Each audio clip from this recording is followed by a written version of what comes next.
Hey Lisa, this is Tony. I am recording this publicly because I've been wanting to do a new MUA, mobilization under anesthesia video, for a long time, and you gave me the perfect reason to talk about this topic. So if you're watching and you're not Lisa, Lisa asked me a question about MUA. Lisa is 9 weeks post-op. She's 106 degrees of flexion, 0 degrees of extension, and wondering when I would consider recommending an MUA. So there's a lot of aspects to this. I've treated thousands of patients over 20 plus years. I've seen lots of stories, lots of situations. Let's talk about MUA for a minute. My bias, I don't understand why people are so nervous or concerned about getting a manipulation under anesthesia. There's two main ways this is done. Probably the most common way is the orthopedic surgeon puts you to sleep, anesthetizes you, then mobilizes the knee. It is a pretty aggressive procedure. There is pain, there is swelling. It's definitely not what it was when you went through the first knee replacement, but it's more than you're experiencing right now. Now, I say that procedure is like going in blind. You don't see what you're manipulating. You're just manipulating the knee joint, but all the structures inside it, you can't see them.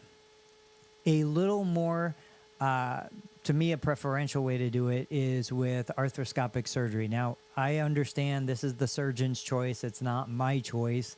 The surgeon will know and decide if it's an appropriate choice or not. But the patients that I've had who had a manipulation under anesthesia with a arthroscopic surgery to go in and actually cut through some of the tissue, release some of the restrictions surgically, they've always had a better outcome. And while, yes, this is an invasive procedure, again, it's not nearly as invasive as the original total knee replacement. I find that patients tend to recover quicker. They tend to have less pain. The procedure is obviously more targeted because the surgeon is inside the knee joint and capable of picking the tissue specifically on where they're targeting the intervention. So back to the question, if I have a patient that's 9 weeks post-op, stuck at 106 degrees, my first question is, what is your time frame?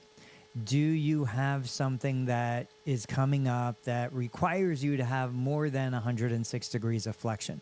I've got patients right now that are stuck at 106. They've been at 106 for 2 years, and they're still fully functional. They're still doing everything they want to do. They're enjoying life. They don't want to go back into a mobilization or a surgical procedure to release the tissue.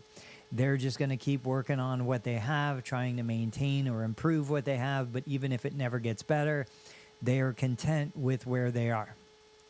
The other question I would ask is it possible that there's something else going on? So there are autoimmune conditions that could result in tighter than normal connective tissue. There are other arthritic changes that could be going on. A lot of times when I'm assessing a patient who is struggling to regain range of motion after a knee replacement, I'm going to look at other joints. What kind of range of motion does the person have at the wrist? What kind of range of motion does the person have at the ankle, at the hip? Because that's going to be indicative. If a person is at 50% normal range of motion at the wrist, they're a tight person. They have tight ligaments. They have tight joint structures. And so it might not be a result of the surgery. It might be a result of other things going on in the body. That doesn't mean that it can't improve. That doesn't mean that you're not appropriate for a manipulation. But I've also worked with lots of patients who have had manipulations under anesthesia and have gotten no better. They go in, they get the manipulation, the doc gets them at 120. An hour later, they're in recovery. They're back down to 80 degrees. And over the next 2 weeks, we see these individuals every day. I know how hard they're working. I see the progress they're trying to make. Yet they're lucky to get back to where they were before the manipulation under anesthesia happened. So there's really no set answer. I wish I could say this is the right thing to do. Take this path. Every path is going to be unique. We have no idea how you're going to progress, whether you have it, choose not to have it, go a different route. So I would just say you're in good hands. If you trust your surgeon, if you know your surgeon's going to do what's best for you, I would lean on that surgeon to make an informed decision. And then based on that, you do the best you can with the situation you have. So there is no wrong answer.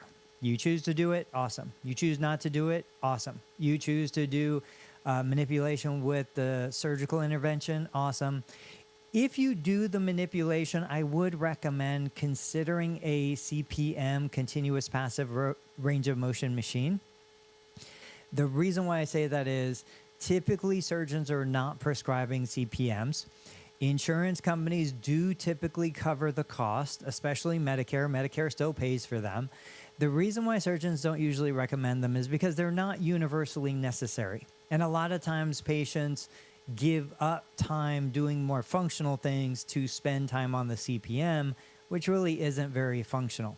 But if you're somebody who has struggled to gain range of motion and now you're going to have a manipulation, having the CPM available might be a nice option. So again, I would have that conversation with your surgeon, with your surgical team, with your physical therapist. They're going to have their own perspectives because they know you, they've assessed you, they can make recommendations specifically for you. I just want you to know that a CPM is a device that is available to you. So again, thank you so much for giving me the chance to record a new video on MUAs, and anybody who's struggling with range of motion, I wish you the best.